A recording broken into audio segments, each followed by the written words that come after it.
Jaa. Tere! Tere! Rein Maarand on minu nimi. No. Ja helistame organisatsioonist Jah narkootikumidele. Ja. Ja me mõtlesime, et meie konkurendid ei narkootikumidele on viimastel aastatel suurt kampaaniat korraldanud ja suure eduma meie ees saavutanud. Ja me mõtlesime, et sellel aastal alustada oma kampaaniaga kohe kooliaasta alguses.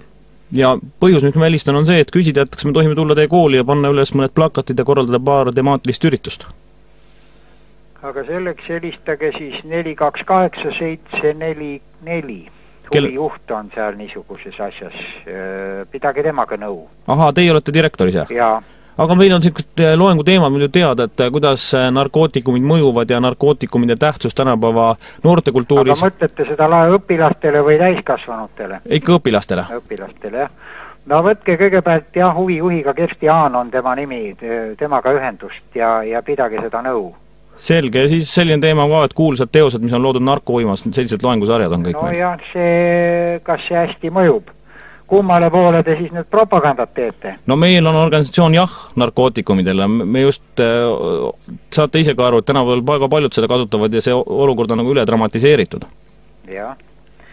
No. Et see on palju väiksem probleem, kui seda püüdakse meedias näidata. No, ma ei tea, kas ma olen sama meelt, aga põhiliselt mõtlesid, et võime läbi rääkima tulla?